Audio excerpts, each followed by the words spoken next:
Hello everyone. आज हमारे class 11th का पॉलिटिकल साइंस का जो मौलिक अधिकारों का चैप्टर चला रहा है, भारतीय संविधान में मूल अधिकार, उसमें हमने मौलिक अधिकारों को पढ़ लिया है। उसके बाद हमने नीति निर्देशक तत्व समझ लिए। नीति निर्देशक तत्व हैं क्या? आज हम समझेंगे कि नीति निर्देशक तत्व और मौलिक अधिकारों में क्या संबंध है, दोनों में क्या ऐसा संबंध है जिससे दोनों जुड़ा हुआ महसूस करते हैं। तो आज हम इसका बताएंगे कि सबसे पहले दोनों को, नीति निर्देशक तत्व को और मौलिक अधिकारों को, क्या माना जाता है? एक दूसरे का पूरक माना जाता है। एक दूसरे का पूरक माना जाता है कि मौलिक अधिकार और नीति निर्देशक तत्व आपस में जुड़े हुए हैं और एक दूसरे के क्या है? पूरक है। जहां मौलिक अधिकार क्या करते हैं? सरकार को प्रतिबंधित करते हैं। मौलिक अधिकार सरकार को गलत कार्य करने से या को प्रतिबंधित करते हैं।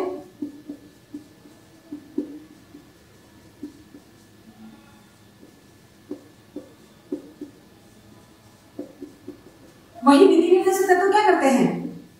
वही नीति निर्देशक तत्व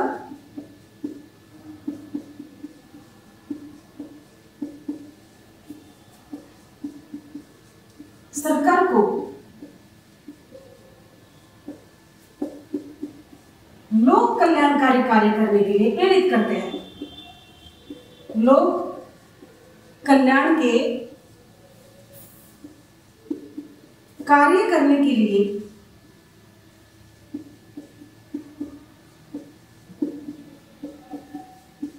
प्रेरित करते हैं।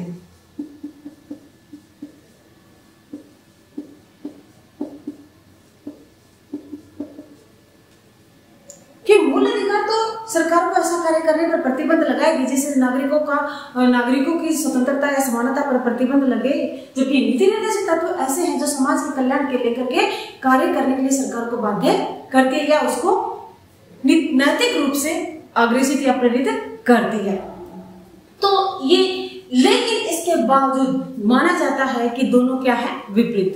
कि किस प्रकार? क्योंकि ये लोक कल्याण के लिए प्रेरित करती है और ये प्रतिबंधित करती है। ऐसा नहीं है कि वो लोक कल्याण के लिए प्रतिबंधित करेगी, ऐसा है कि नागरिक अधिकार जो होते हैं नागरिकों की भलाई के लिए है, उन पर किसी भी प्रकार की या उनके शोषण ना हो, इसके लिए सरकार ऐसा कार्य करे जिससे उन पर नागरिकों का शोषण होता है, उस पर वो प्रतिबंध उसको लगाती है। दूसरी तरफ हम देखते हैं कि नीति निर्देशक तत्व जो है वो समाज के भलाई के लिए होते हैं, इसलिए नीति निर्देशक तत्व और लोक मौलिक अधिकार आपस में दोनों क्या है? जुड़े हुए हैं। फिर भी इन दोनों को लेकर के विवाद है।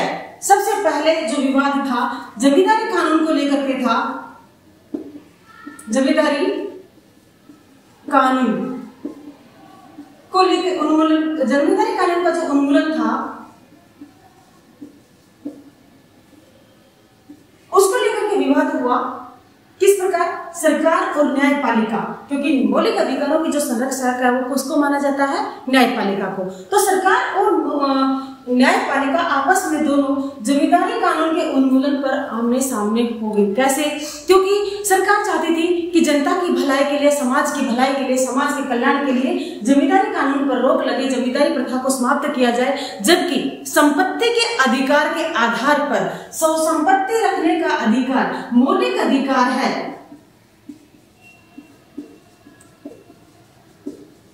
इस आधार पर न्यायपालिका कहती है कि इसको तुम हटा नहीं सकते। तो दोनों आमने सामने हो गए कि संविधान में संशोधन करके इस जमींदारी प्रथा को समाप्त किया जाए। जमींदार को जो जमीनें जमींदार के पास होती थी उनसे छीन करके किसानों को दिया जाए। ये एक तरह से नीति निर्देशक तत्व था जो जनता के कल्याण के लिए था, जबकि मौलिक अधिकार क्या कहता है? संपत्ति के अधिकार के आधार पर कि संपत्ति के अधिकार पर जमींदारों का अधिकार है। इस पर काफी वाद विवाद हुआ और अंततः ये वाद लंबा चलता चला गया और सरकार ने एक और वाद विवाद हुआ संविधान में संशोधन।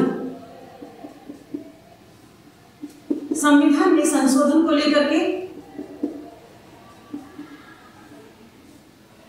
सरकार चाहती है कि संविधान में संशोधन कार्यपालिका या संसद करे और करके जनता की भलाई के लिए कार्य करे, जबकि न्यायपालिका क्या कहती है कि संविधान में संशोधन जो उसका मूल ढांचा है उसमें संशोधन नहीं किया जा सकता इसके लिए। और इसमें हुआ ये कि संपत्ति के कानून को हटाया गया, संशोधन के माध्यम से उसको संपत्ति के मौलिक अधिकार को हटाया गया और इसको कानूनी अधिकार दिया गया। किसके आधार पर? संशोधन के आधार पर।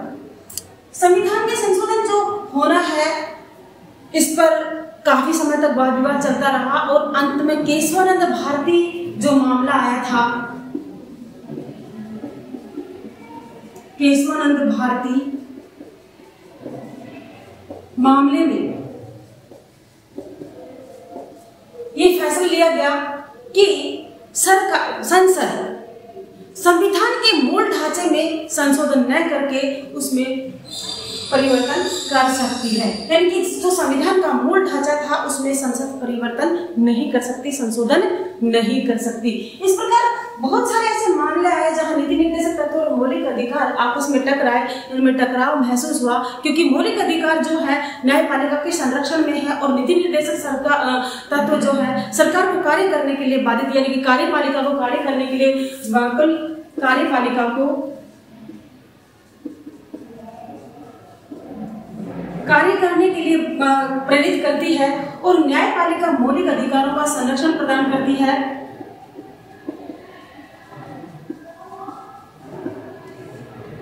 इस प्रकार इन दोनों में टकराव हुआ और अंततः यही पाया गया कि मौलिक अधिकार और नीति निर्देशक तत्व आपस में जो कार्य करते हैं वो जनता के कल्याण के लिए करते हैं, नागरिकों की भलाई के लिए करते हैं। एक नागरिकों को ऊंचा उठाने के लिए करते हैं, दूसरा समाज के कल्याण के लिए कार्य करते हैं। तो मोस्टली तो दोनों में एक ही रीजन हुआ, किसकी भलाई? जनता की भलाई। इस प्रकार हम कह सकते हैं कि मौलिक अधिकार और नीति निर्देशक तत्व एक दूसरे से क्या है? जुड़े हुए हैं, पूरक हैं। एक प्रेरित करता है, दूसरा सरकार को कोई भी ऐसा जो जनता के खिलाफ हो या नागरिकों के खिलाफ हो उसको करने से रोकता है।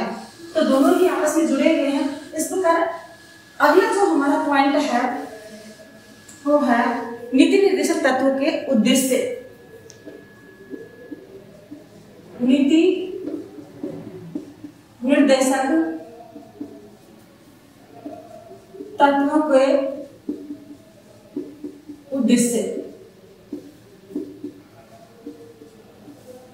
अब उद्देश्य यानी कि किस उद्देश्य से लेकर के नीति निर्देशक तत्वों को कल्याणकारी कार्यों के लिए मौलिक संविधान में डाला गया, क्योंकि हम जानते हैं कि हमारे राष्ट्रपिता महात्मा गांधी जो कि एक स्थानीय शासन के पक्षधर थे, वो पूर्ण सरकार के जो शासन है, केंद्र का जो शासन उसके पक्ष में नहीं थे। वो चाहते थे कि स्थानीय शासन हो, जैसे कि हमारी पंचायतें हैं उनमें लोगों, गांव के लोगों को इसमें भागीदारी मिले।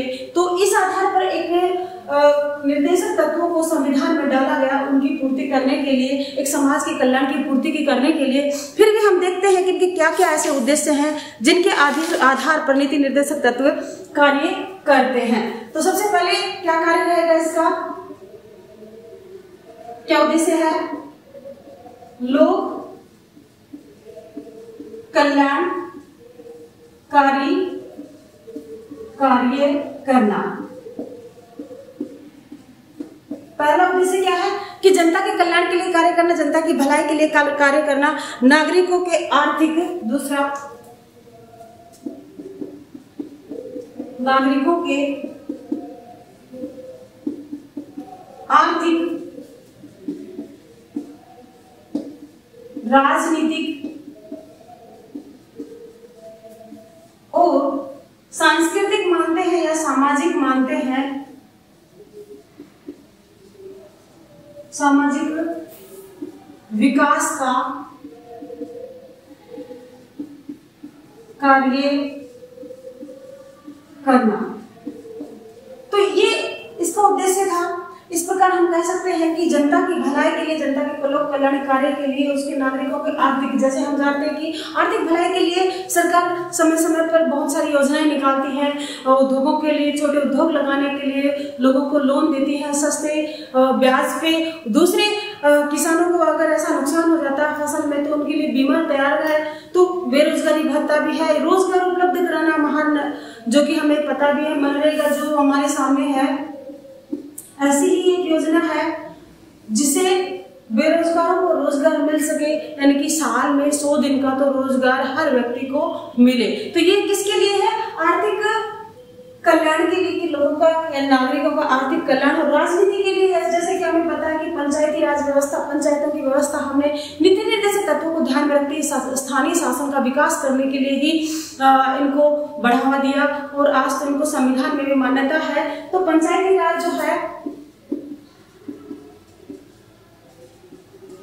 लोगों के राजनीतिक विकास के लिए है। सामाजिक कल्याण के लिए तो बहुत सारी योजनाएं चलती है, जैसे हमें पता है कि हमारे समाज में बहुत सारी बुराइयां थी, दहेज प्रथा की है, बाल विवाह की है, कन्या भ्रूण हत्या है। तो इन सबको समाप्त करने के लिए समय समय पर बहुत सारी योजनाएं चलती हैं। तो ये सारी जो उद्देश्य हैं किसके हैं? नीति निर्देशक तत्वों के, कि व्यक्ति का विकास होना चाहिए। अगर मौलिक अधिकारों से वो विकास थोड़ा बहुत कहीं रुक भी जाता है या उसका विकास थोड़ा बहुत कहीं कम पड़ जाता है, उसकी पूर्ति कौन कर दे? नीति निर्देशक तत्व कर दे। यही उद्देश्य लेकर के ये कार्य करता है। अगला जो हमारा पॉइंट है, नीति निर्देशक तत्वों के नीतियां। नीति निर्देशक तत्वों की नीतियां, यानी कि किन नीतियों को लेकर के चलती है, किन नीतियों के आधार पर ये कार्य करती है, अपने उद्देश्य की पूर्ति करती है, ये अभी हम देखते हैं। इस प्रकार जो नीति निर्देशक तत्व है उनके उद्देश्य की पूर्ति के लिए कुछ नीतियां बनाई गई हैं, जिन नीतियों के माध्यम से ये नीति निर्देशक तत्व एक लोक कल्याणकारी समाज की स्थापना करने में सक्षम है या करते हैं, सरकार को एक लोक कल्याणकारी करने के लिए प्रेरित करते हैं। तो ऐसी क्या नीतियां हैं जिनके आधार पर नीति निर्देशक तत्व के उद्देश्यों की पूर्ति की जा सकती है? तो पहले तो हम देखते हैं कि समान नागरिक संहिता, मतलब सभी नागरिक समान हो, यानी किसी भी नागरिक से किसी भी प्रकार का कोई भी अंतर नहीं किया जा सकता। समान नागरिक संहिता कि एक कार्य के लिए, एक समान गुनाह के लिए सभी को समान दंड की व्यवस्था है, या हम कहें कि अधिकारी है तो भी उसको, अगर उसने कोई गुनाह किया है तो समान नागरिकों की तरह, बाकी नागरिकों की तरह उसको भी सजा मिलेगी। तो समान नागरिक संहिता को लागू करना एक नीति निर्देशक तत्व की नीति है। दूसरा, मद्य निषेध। भारत की सबसे बड़ी एक तरह से कमजोरी हम कह सकते हैं कि जो मद्यपान जो करते हैं लोग, उससे क्या होता है, तो समाज का आर्थिक रूप से शोषण होता है, आर्थिक रूप से उसका गिरावट आती है। दूसरा, उसका सामाजिक रूप से भी उसका शोषण होता है, एक तरह से गिरावट उसके चरित्र में आती है। तो इस मद्य निषेध को, मद्य को यानी कि जो नशे की वस्तुएं हैं उनके सेवन पर रोक लगाना नीति निर्देशक तत्व की एक नीति है। इसके लिए समय समय पर हम देखते हैं कि कई जगह शराबबंदी वगैरह पे रोक लगाई जाती है, जहाँ ड्रग्स की सप्लाई वगैरह होती है उनको जेल होती है, तो ऐसे इलीगली काम नहीं कर सकते। तो मद्य निषेध करना एक इसकी नीति है। तीसरा, घरेलू उद्योगों को बढ़ावा देना। जैसे कि हमारे राष्ट्रपिता महात्मा गांधी चाहते थे कि गांव का विकास हो, क्योंकि भारत की आत्मा कहाँ बसती है?